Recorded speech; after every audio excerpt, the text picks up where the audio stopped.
Welcome to the Office of Children's Mental Health Trauma-Informed Care Training.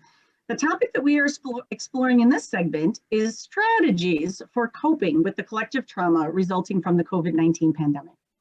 So I'm Jennifer Smith, Program Coordinator for the Center for Community Health Advancement with Marshfield Clinic Health Systems, and I will be facilitating this discussion today. Joining me on the panel, we have Scott Webb, Trauma-Informed Care Coordinator for the Wisconsin Department of Health Services.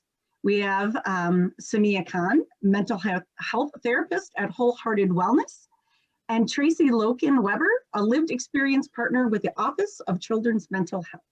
So welcome to all of you, and thank you again for joining us and continuing our conversation on this very important topic. So I think a good place to start is just for all of us to take a moment and acknowledge that COVID-19 has caused this trauma, collective trauma to all of us across the state, the country, and the planet, right? And there's really no expert on how to deal with this.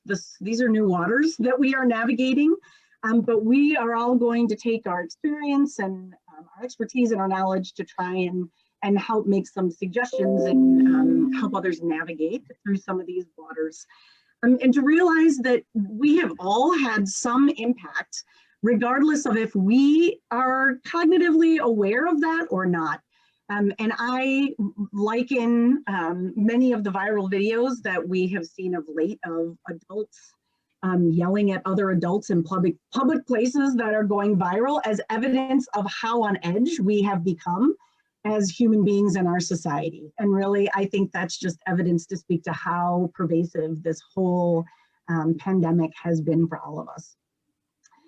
So Scott, if you can give us a little bit of a lay of the land about how we're navigating this pandemic and what we might look to as we start to re-enter society, hopefully in a little bit more normalized way than it's been over the last 12 to 15 months. Yeah, this is all new for us, right? We have not been down this road before. And I recently saw a survey from the American Psychological Association, which really got my attention. They said that 49% of adults report feeling uncomfortable about returning to in-person interactions. And 48% of those getting the vaccine feel the same way. So I think that if for those who think that when we get the vaccine and we can just throw a switch and this all goes away, I really don't think that's going to happen. I think that there's going to be, I've heard threatening words like a tsunami coming of all this, of post-traumatic stress.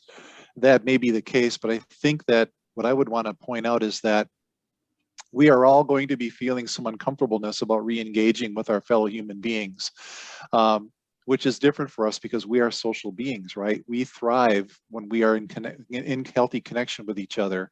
And depression and anxiety really thrive in isolation, which, let's face it, a lot of us have been put into these home lockdowns, which I think is going to create a lot of social anxiety, and people are going to feel really uncomfortable and be hyper aware of their personal space.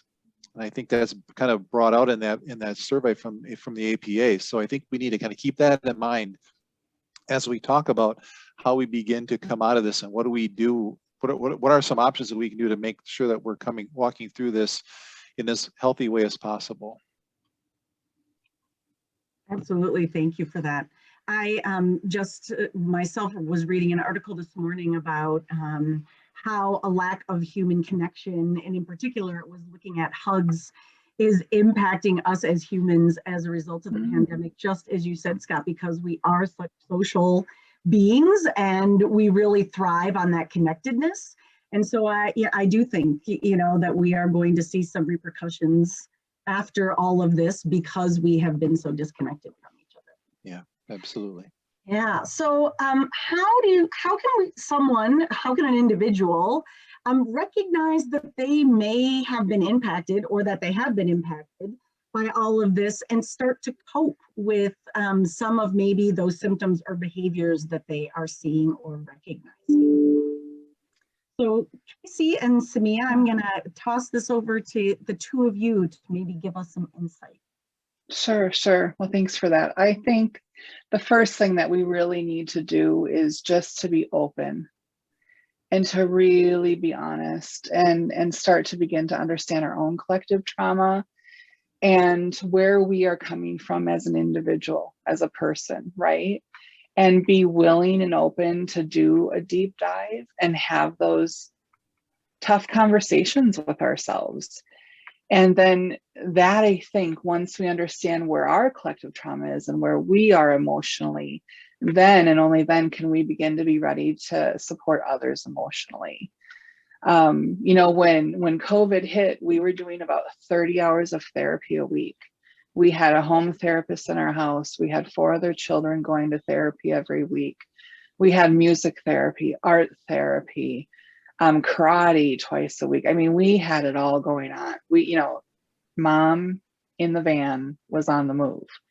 And then just like that, it stopped.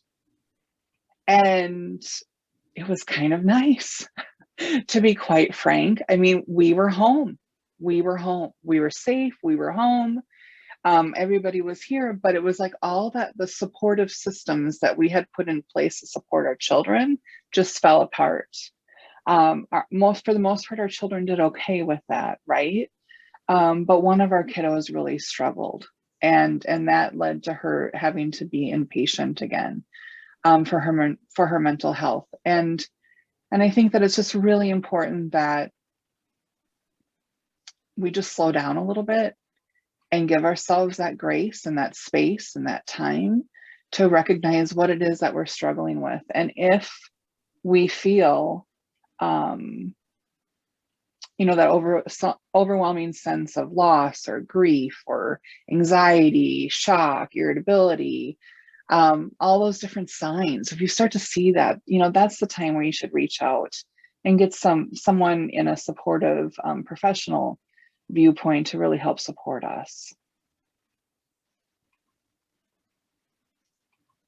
So Samia, from a clinical perspective, what are some things that people can do to try and address or mitigate the impacts of all of this, you know, on themselves as individuals? What would you recommend?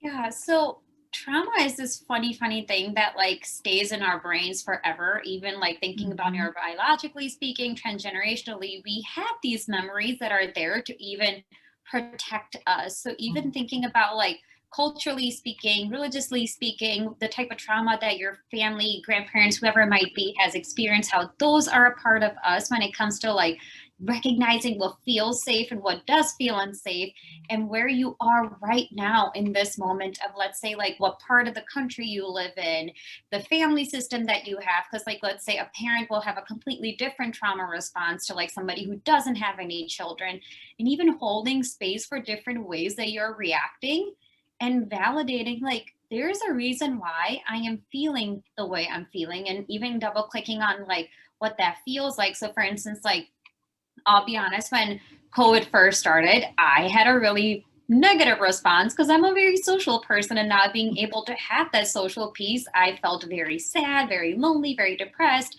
And I remember when like the whole piece like started to shift and like therapists were allowed to be a little bit in person if he could, I remember walking out of my apartment and having this response of like, oh no, I instantly am feeling unsafe. Like I'm outside of my apartment. This is not safe. And even I had to like sit down in my car. I'm like, okay, Samia, what is this emotional response that you're having? How are you feeling it in your body? And how is it affecting your psyche right now? And then I thought about like what coping skills that I would need. So that was like the place of validating, recognizing, and even doing a couple of breathing exercises to be like, okay, what is in my control and what is not? And things that are not in my control, how can I even let them go or put a pin in it till there is more control? So even recognizing those pieces become really, really important in those times. So what do you think might be a useful strategy if, as an individual, you're in the moment and you're recognizing like, okay, I'm kind of feeling overwhelmed in this moment. What's something that I could do in that minute to maybe, you know, put a pin in what's going on, or how can I manage myself in that moment to try and address those feelings of overwhelm? Yeah. The biggest thing that I've noticed that tends to work the best, especially right now, is like even labeling the emotion that it might be. Like what is connected to this feeling of this unsafety? where it's coming from. So you're validating and acknowledging those emotions. And if there is somebody around you that you can process it with, then that would be a good way to do it. You can journal those emotions, or even like think about where is it in my body, to like do that meditation piece of like, okay, I'm going to breathe in and breathe out. And as I'm breathing in, allowing the positivity to come in. And when I'm breathing out, how can I release this negative energy that I don't have control over? And then recognizing like what is in my control. So let's say like when I was talking about that example, that I felt like I had to recognize, like in that moment, the only thing that I was in control of was that how I am maintaining my safety and how other people are doing their thing to maintain everybody else's safety and their own. And if it's in the air, it's in the air. There's only so much we can do about it to hold that accountability, to let go of some of that anxiety that's coming up. Something too, to kind of go off of what you're sharing, is for our kiddos, you've probably heard of the five senses, but along with the deep breathing, it's like, take a deep breath. You know, what's one thing you can see? What's one thing you can smell? What's one thing you hear? And it's great now because the birds are back outside, and especially if you're outside and the children are having a moment. What's one thing you can touch? You know, the daffodils are out right now. So just having them, you know, kind of go through, what can you hear, see, smell, taste, you know, what can you touch? And doing like a deep breath, you know, in between each one of those can be very grounding and very calming too. Yeah, and the research is, you know, I'm going to borrow from Richie Davidson from UW-Madison, but the research indicates that that mindfulness that Tracy's talking about actually improves your brain circuitry.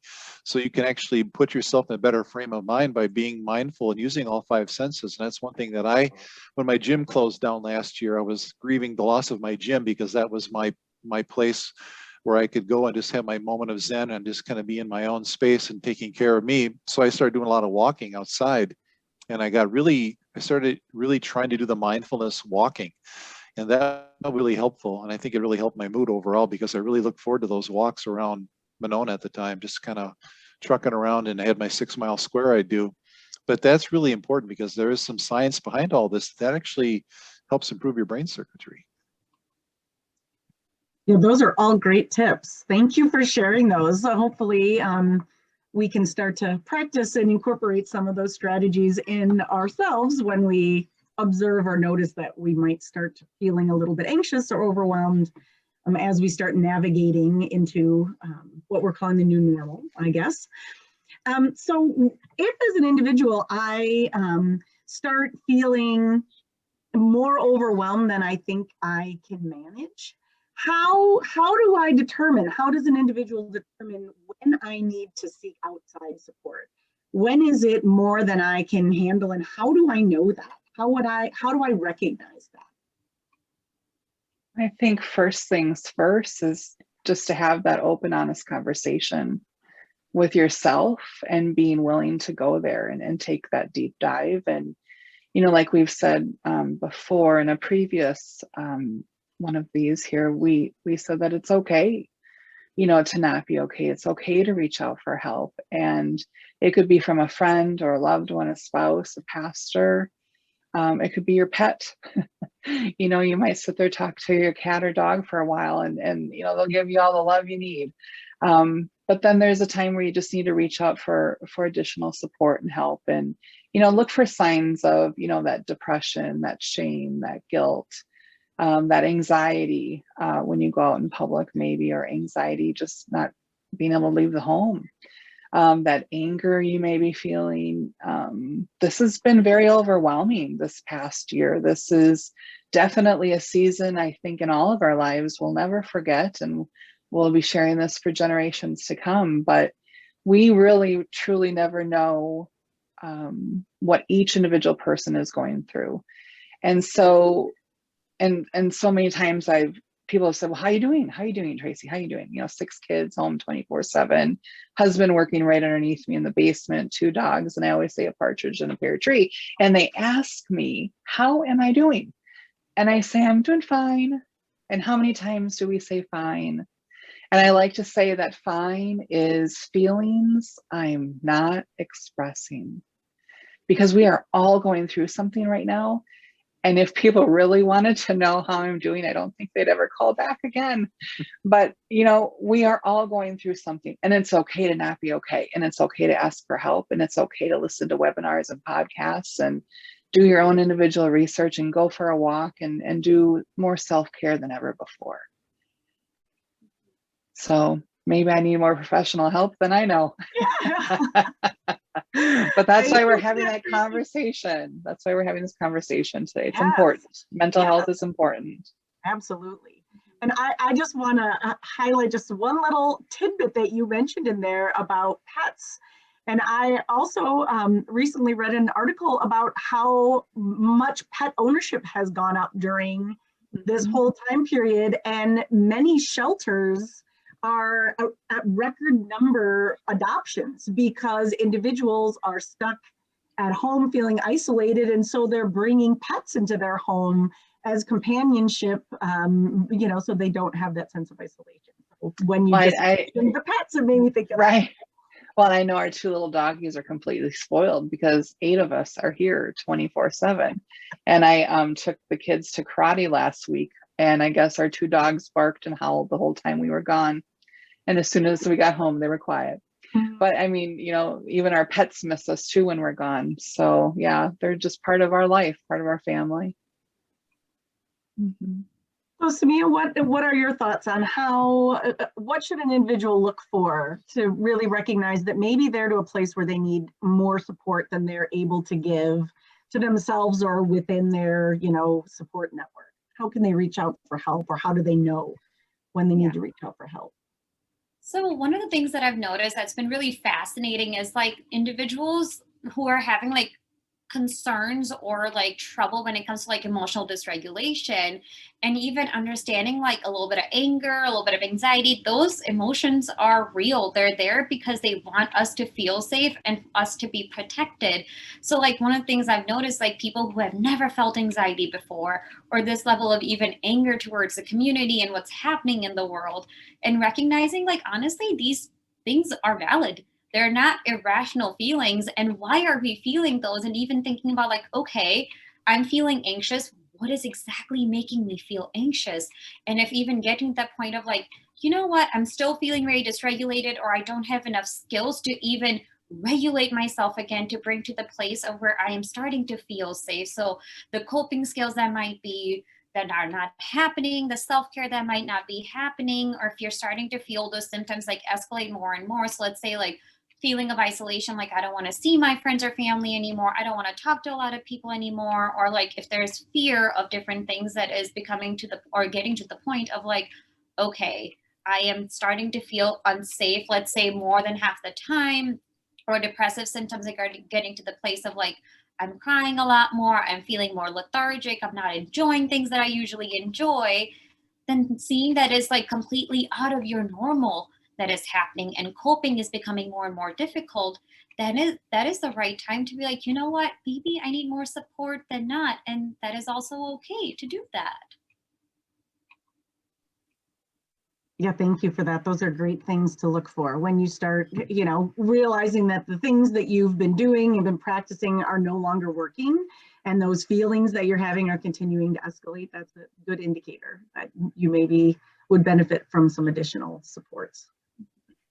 Awesome. Yeah. And getting that objective perspective too is helpful, because you can have a really wonderful support system, and you should, and have a bench of people that you go to lean on and kind of vent or whatever you need to do. But sometimes it's really useful to have that outside perspective of a therapist who can who's not emotionally invested to that degree, but they can maintain that objectivity and give you a different perspective on what's going on in your life.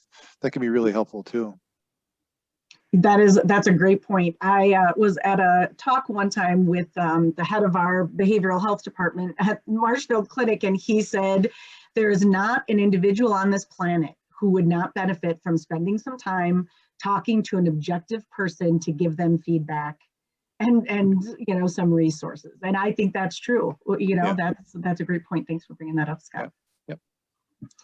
So we're going to shift a little bit to thinking about some prevention. Are there some prevention strategies that we can incorporate to help us deal with this trauma or to mitigate some secondary trauma as a result of our experiences.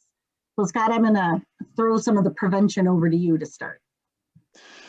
Yeah, it's part of resilience, right? Building up your resilience and being able to kind of bounce back from all this. And I think that this is a good opportunity to really begin to explore what those may be. So I think we've talked a lot about them already. I mean, Tracy's mentioned, you know, showing some grace, being patient and kind with yourself and others, and kind of focusing on what you can control.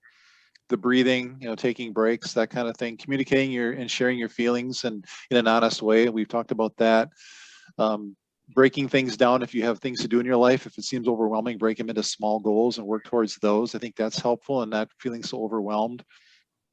Knowing your limits, what you can and can't do, and sometimes you have to unplug and just need some time just to kind of be in a space where you're not really ruminating and thinking about it, and just unplugging from all that and don't get over involved in the media and listening to all what's happening there, because that can be really detrimental. But I think the other piece too would be, I like things like keeping a gratitude journal. I think that's really helpful because it helps you focus on what you're grateful for, and it reframes all this into something more positive and empowering. I think that's important.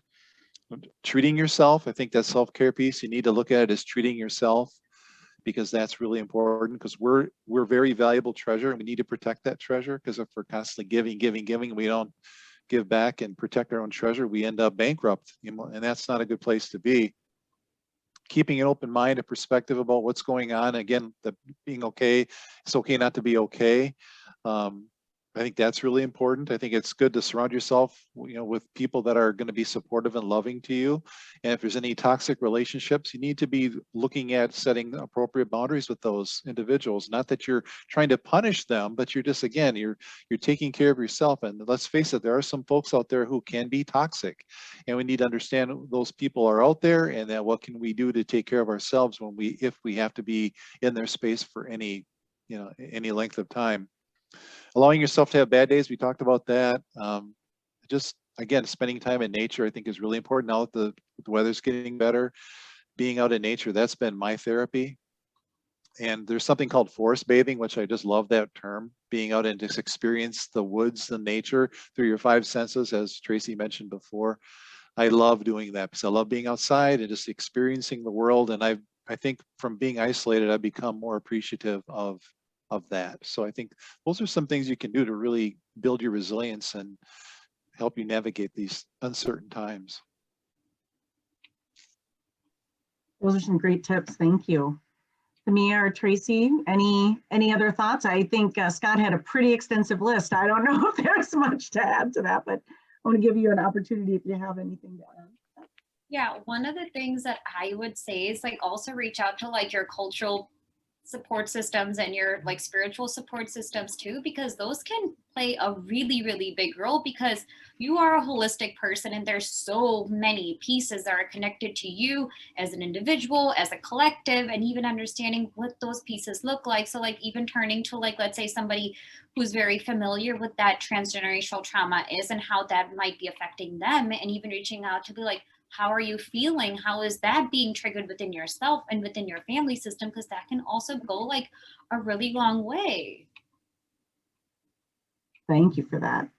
And I just love the idea of journaling what you're grateful for, your gratitude journal, even just a plain journal, just to write down your thoughts and document this time that we're living in, and just giving yourself time to breathe. I think that's really important, and do more of what makes you happy. So if it's putting on some music and dancing alone in your kitchen, or making your favorite comfort food, or enjoying the kids dancing on the lawn right now as the grass is becoming greener, and just sitting there and enjoying those special times and those moments, just, do what makes you happy.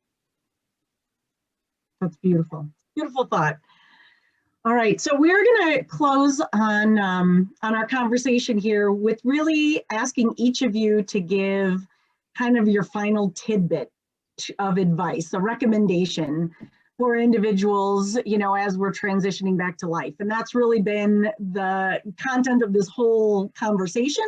But if there's one little tidbit that you would like to share that people really kind of take away with them, maybe put in their back pocket as they're thinking about transitioning to our new normal? What kind of recommendation or tidbit would you like to share? Excuse me. I think we are all resilient in our own way, in our own unique way. And I think it's really important that we remember one day at a time, 1 second, 1 minute, 1 hour, 1 day. I'm not going to become that van mom overnight again, right? Because my children just won't be able to handle it. And I don't know if I can either. But one day at a time, slowly, as you feel it is safe to get back out there and get back in the community and get active again.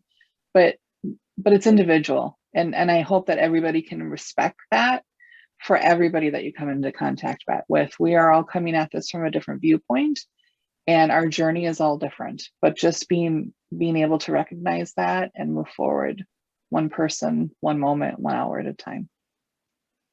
Thank you. And I really like what you said, Tracy, because like it's the idea of being mindful of what we need and what everybody else needs, because the healing is going to look very different, just like the way the grief is looking so different for everybody. And even acknowledging that it's okay and it will be okay because it's about you, and even going in the place of how you're holding that grace and love for yourself as you start to assimilate back to the new normal that we will have, because it's going to be hard, but that's also okay. Thanks, Yeah. Samia. Yeah, I guess I would just very briefly just say this has been a very dark cloud, but I like to focus on the silver lining. So I always ask when I do my training on trauma-informed care, I always ask my audiences, what's one gift from this time that you're going to keep and hold on to going forward?